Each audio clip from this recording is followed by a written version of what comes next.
ఓం శ్రీమాత్రే నమః. ఛానల్లోకి స్వాగతం అండి. ఈ వీడియోలో మనం కర్కటక రాశి వారి లైఫ్ గురించి కొన్ని ఆసక్తికరమైన విషయాలు తెలుసుకోబోతున్నాం. మీతో గత 7 సంవత్సరాల నుంచి ఈ పేరు గల వ్యక్తి మీతోనే ఉన్నారు. మీకు తోడుగా ఉంటూ చాలా నమ్మకస్తులుగా ఉన్నారు. ఎప్పుడూ మిమ్మల్ని మోసం చేయాలనే ఆలోచన కూడా వారికి రాలేదు. వారు మీపైన ఎంత నమ్మకంగా ఉన్నారు. అయితే జూలై 16-17 తేదీల్లో మీకు లైఫ్లో వారు మీకు ఏ విధంగా సహాయపడుతున్నారు అనే అంశాలతో పాటుగా జీవితంలో ఉన్నతిని పొందటానికి ఈ రాశివారు చేసుకోవలసిన దేవతారాధన, అలాగే పరిహారాల గురించిన ఆసక్తికరమైన అంశాలన్నీ కూడా ఇప్పుడు తెలుసుకుందాం. కానీ అంతకంటే ముందుగా మీరు కనుక మన ఛానల్ని ఇప్పటివరకు సబ్స్క్రైబ్ చేసుకోకపోతే సబ్స్క్రైబ్ చేసుకొని పక్కనే ఉన్న బెల్ ఐకాన్ నొక్కి ఆల్ సెలెక్ట్ చేసుకుంటే మేము ఇలాంటి వీడియోస్ అప్లోడ్ చేయగానే ముందుగా మీకు నోటిఫికేషన్ వస్తుంది. అలాగే వీడియోని ఎక్కడా కూడా స్కిప్ చేయకుండా చివరి వరకు చూస్తేనే మేమేం చెబుతున్నామో మీకు పూర్తిగా అర్థమవుతుంది. ఇక వివరాల్లోకి వెళ్ళిపోతే ముందుగా ఈ రాశివారి వ్యక్తిత్వాన్ని చూసుకున్నట్లయితే వీరి వ్యక్తిత్వం చాలా ఉన్నతంగా ఉంటుందని చెప్పుకోవాలి. మీరు చాలా తెలివైన వారు, అలాగే కష్టపడే మనస్తత్వాన్ని కలిగి ఉంటారు. ఈ రాశివారు ఎక్కడ ఎవరితో ఎలా మాట్లాడాలి, ఎవరితో ఎంతవరకు ఉండాలి, ఎలా పనులు చక్కబెట్టుకోవాలి అనే అంశాలకి సంబంధించి పూర్తి వివరణ ఈ రాశివారికి చక్కటి అవగాహన ఉంటుంది. ఈ రాశివారు పైకి చూడటానికి కొంచెం కఠినంగా కనిపిస్తారు, కానీ వీరి మనసు చాలా సున్నితమైనది. అలాగే వీరి మాట తీరు కూడా కఠినంగా అనిపించినా చాలా సున్నితమైన మనసును కలిగి ఉంటారు. ఒక రకంగా చెప్పాలంటే చాలా సెన్సిటివ్ అని చెప్పాలి. నిష్కల్మషమైన మనసుతో వ్యవహరిస్తారు. ఎటువంటి భేదాభిప్రాయాలు లేకుండా అందరితో సులువుగా కలిసిపోతారు. ఈ రాశివారికి తెలివితేటలతో పాటు జ్ఞాపక శక్తి కూడా ఎక్కువగా ఉంటుంది. ఈ రాశివారికి సంబంధించిన స్త్రీలకైనా పురుషులకైనా ఈ ఫలితాలనేవి వర్తిస్తాయి. ఇప్పటి వరకు ఎన్నో కష్టాలు పడి ఉన్నత స్థితికి చేరుకున్న ఈ రాశివారికి ఇకపై ఇబ్బందులు, కష్టాలు అన్నీ కూడా దూరం కానున్నాయి. ముఖ్యంగా మీరు మీ ప్రవర్తనలో చిన్న చిన్న మార్పులు చేసుకున్నట్లయితే కనుక జీవితంలో మరింత అభ్యున్నతిని పొందుతారు. అలాగే కష్టాల నుంచి కూడా బయటపడతారు. ఇక కుటుంబానికి సంబంధించిన అంశాలలో మీరు ఇంట్లో వారి మాటల కంటే కూడా బయట వారి మాటలు, అంటే స్నేహితులు, శ్రేయోభిలాషుల మాటలు ఎక్కువగా వింటున్నారని, వారు మీ జీవితం పైన ఎక్కువ ప్రభావం చూపిస్తున్నారు అనే నింద మీరు మోయవలసి వస్తుంది. అలాగే మీ జీవిత భాగస్వామితో చిన్న చిన్న మనస్పర్ధలు వచ్చినప్పటికీ కూడా నెమ్మదిగా తగ్గిపోతాయి. అవి పెద్దగా ఇబ్బంది పెట్టే అంశాలేవీ కాదు. కానీ ఒకరినొకరు అర్థం చేసుకుంటూ, ఒకరినొకరు గౌరవించుకుంటూ ముందుకు సాగినట్లయితే జీవితంలో మరింత ఆనందాన్ని పొందుతారు. ఇక ఆర్థికపరమైన అంశాలలో పెట్టుబడులు పెట్టేటప్పుడు అనుభవజ్ఞుల సలహాలను ఖచ్చితంగా తీసుకోండి. మొదట్లో నష్టం వచ్చినా లేదా లాభ నష్టాలు సరిసమానంగా ఉన్నా కూడా కాలం గడిచే కొద్దీ అనుకూలమైన గ్రహస్థితి వల్ల మీ వ్యాపారం 3 పువ్వులు 6 కాయలుగా సాగుతుంది. అలాగే ఈ సమయంలో మీరు సహోద్యోగులతో కొద్దిగా ఇబ్బందులు ఎదుర్కొంటారు. ఇది మీకు మానసికంగా చికాకు కలిగిస్తుంది. అందుచేత మీరు సహోద్యోగులపైన, మీ పై అధికారులకు కంప్లైంట్ చేసే అవకాశాలు కూడా ఉంటుంది. అయితే ఈ విధంగా చేయటం అనేది ఎటువంటి పరిణామాలకు దారితీస్తుంది అనేది ఆలోచించుకోవలసి ఉంటుంది.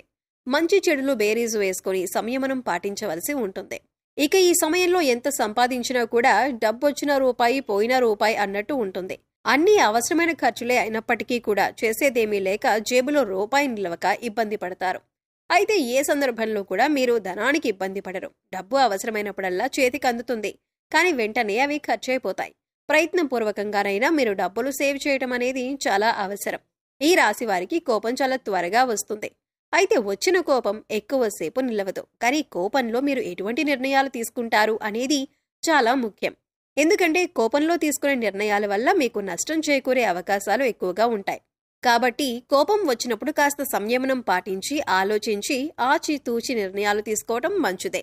అది ఏ వృత్తిలో ఉన్నవారైనా లేదా ఆడవారైనా మగవారైనా ఈ విషయంలో చాలా జాగ్రత్తగా ఉండాలి.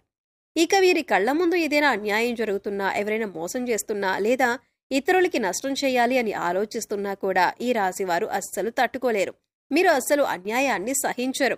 వీరు ఎక్కువగా నలుగురితో సమయాన్ని గడపటానికి ప్రయత్నిస్తారు. ఎక్కువగా సంతోషంగా అందరితో కలిసి ఉండటానికి ఇష్టపడతారు. అంతేకాదు ఈ రాశివారు అందరినీ ఇట్టే నమ్మేస్తారు. దానివల్ల ఎక్కువగా కష్టాలను కూడా ఎదుర్కొంటారు. ఒకసారి మోసపోయాం, వారితోది తెలిసినా కూడా మళ్లీ అవన్నీ మరిచిపోయి వారితో స్నేహాన్ని కొనసాగించటం అనేది జరుగుతుంది. దీని కారణంగా మళ్లీ మోసపోతూ ఉంటారు. ఇది వీరిలో మార్చుకోవాల్సిన ముఖ్యమైన లక్షణం. ఈ రాశి విద్యార్థులకు ఈ సమయంలో చాలా అనుకూలంగా ఉంటుంది. ఉన్నత విద్యకు సంబంధించి విదేశాలకి వెళ్లాలి అనుకునే వారికి కూడా ఇది చాలా అనుకూలమైన సమయంగా చెప్పుకోవచ్చు. ఈ సమయంలో నిరుద్యోగస్తులకు, ముఖ్యంగా టాలెంట్ ఉన్న వారికి ఉద్యోగ అవకాశాలు మంచివి లభించబోతున్నాయి. మీ టాలెంట్కి తగ్గ ఉద్యోగం మీకు లభిస్తుంది. ఇక ఈ రాశివారి జీవితంలో ముఖ్యమైన అంశం ఏంటంటే, ఈ అక్షరంతో మొదలయ్యే పేరు గల వ్యక్తి మీతో గత 7 జన్మలుగా మీతో పాటే ఉంటూ మీకు అనేక విధాలుగా సహాయపడుతున్నారు. మీరు అనేక అంశాలలో అనేక విధాలుగా గతంలో మోసపోయి ఉండొచ్చు. కానీ మీరు ఎవరితోనైనా ఇప్పటిదాకా మోసపోలేదు అంటే మాత్రం ఈ ఒక్క వ్యక్తితోనే. ఈ వ్యక్తి మీపైన అపారమైన అభిమానాన్ని కలిగి ఉన్నారు. అందుచేత మీరు వారిపైన కోపం చూపించినా లేదా ప్రేమ చూపించినా వారు ఒకే విధంగా మీతో ప్రవర్తిస్తున్నారు. వారు మిమ్మల్ని వదిలిపెట్టి వెళ్లలేదు. మరి అటువంటి వ్యక్తిని మీరు గమనించి, గుర్తించి వారితో మీరు కూడా అదే విధంగా ప్రవర్తించటం అనేది చాలా ఉత్తమం. సా అనే అక్షరంతో పేరు మొదలయ్యే వ్యక్తులు, లేదా ఇంగ్లీష్లో చూసుకున్నట్లయితే ఎస్ అనే అక్షరంతో పేరు మొదలయ్యే వ్యక్తులు మిమ్మల్ని జీవితంలో ఎప్పటికీ మోసం చేయలేరు కూడా. ఎందుకంటే వారు మీతో గత 7 జన్మలుగా మంచి అనుబంధాన్ని కలిగి ఉన్నారు. కనుక మీరు చాలా ధైర్యంగా వారితో మీరు ప్రతి విషయాన్ని కూడా షేర్ చేసుకోవచ్చు. మీకు సంబంధించిన ప్రతి అంశాన్ని వారితో చర్చించవచ్చు. మీ మనసుకు బాధ కలిగినప్పుడు వారితో పంచుకోవచ్చు. ఈ ఎస్ అనే అక్షరంతో పేరు మొదలైన వ్యక్తి మీ జీవితానికి సంబంధించిన ఏ అంశంలోనైనా సరే వారి సహాయ సహకారాలను మీకు పూర్తి స్థాయిలో అందిస్తున్నారు. మీరు జీవితంలో ఎదగాలని వారు మనస్ఫూర్తిగా కోరుకుంటున్నారు. అంతేకాదు, అనేక సందర్భాలలో మీ కష్టసుఖాలలో వారు మీకు తోడుగా ఉన్నారు. ఈ విషయాన్ని మీరు గమనించకపోయినా కూడా వారి సహాయ సహకారాలు మాత్రం మీకు అందుతున్నాయి. వారు మీకు అనేక సందర్భాలలో ఆర్థిక సహాయం, మాట సహాయం వంటి ఎన్నో రకాల అంశాలలో మీకు తోడుగా ఉన్నారు. ఇకపై వారి మంచితనాన్ని మీరు గుర్తించినట్లయితే కనుక మీకు వారింకా కూడా సహాయపడతారు. అలాగే మీ నుంచి కూడా వారు అటువంటి స్నేహాన్ని ఆశిస్తున్నారు. ఈ విషయాన్ని మీరు గమనించాలి. జీవితంలో అభ్యున్నతిని పొందటానికి ఈ రాశి వారు పాటించవలసిన పరిహారాలు, అలాగే చేయవలసిన దేవతారాధన గురించి చూసుకున్నట్లయితే, ఈ రాశివారు ముఖ్యంగా గురుబలం పొందటానికి ప్రతి గురువారం షిరిడీ సాయిబాబా ఆలయం కానీ, దత్తాత్రేయ స్వామివారి ఆలయం కానీ, లేదా ఇతర ఏ గురు స్వరూపులైన ఆలయాలైనా మీరు దర్శించుకోవటం మంచిది. అలాగే శనగలతో ప్రసాదం చేసి గుడిలో పంచిపెట్టడం వల్ల మీకు గురుబలం పెరిగే అవకాశం ఉంటుంది. అలాగే బుధవారం నాడు వినాయకుడికి గరికను సమర్పించినట్లయితే కనుక, అలాగే దానితో పాటు వినాయకుడి స్తోత్రాలను పఠించినట్లయితే గనుక మీకు ఏదైనా కొత్తగా పనులు మొదలుపెట్టినా లేదా చేస్తున్న పనుల్లో ఆటంకాలు వస్తున్నా అవన్నీ కూడా తొలగిపోతాయి. జీవితంలో అభ్యున్నతిని సాధిస్తారు. అలాగే ఈ రాశికి చెందిన ఆడవారు ప్రతిరోజు కూడా తులసి చెట్టు దగ్గర దీపం వెలిగించి ప్రదక్షిణలు చేసుకోవటం వల్ల అమ్మవారి కరుణా కటాక్షాలు మీపై ఎల్లప్పుడూ ఉంటాయి. సో చూశారు కదండి, కర్కాటక రాశి వారికి సంబంధించిన కొన్ని ఆసక్తికరమైన విషయాలు. అలాగే గత 7 సంవత్సరాలుగా ఏ అక్షరంతో పేరు గల వ్యక్తి మీకు తోడుగా ఉన్నారు అనే ఆసక్తికరమైన అంశాలతో పాటుగా జీవితంలో అభ్యున్నతిని పొందటానికి మీరు చేసుకోవలసిన దేవతారాధన, అలాగే పాటించవలసిన పరిహారాల గురించి ఈ వీడియోలో మనం వివరంగా తెలుసుకున్నాం కదా. ఈ వీడియో మీకు నచ్చినట్లయితే లైక్ చేయండి. మీ ఫ్రెండ్స్ అండ్ ఫ్యామిలీ మెంబర్స్లో కర్కాటక రాశి వారు ఎవరైనా ఉంటే వారితో ఈ వీడియోని షేర్ చేసుకోండి. అలాగే ఇప్పటి వరకు మన ఛానల్ని కనుక సబ్స్క్రైబ్ చేసుకోకపోతే సబ్స్క్రైబ్ చేసుకొని పక్కనే ఉన్న బెల్ ఐకాన్ నొక్కి ఆల్ సెలెక్ట్ చేసుకుంటే మేము ఇలాంటి వీడియోస్ అప్లోడ్ చేయగానే ముందుగా మీకు నోటిఫికేషన్ వస్తుంది. మరో చక్కటి వీడియోతో మళ్ళీ కలుద్దామండి. ఓం శ్రీమాత్రే నమః.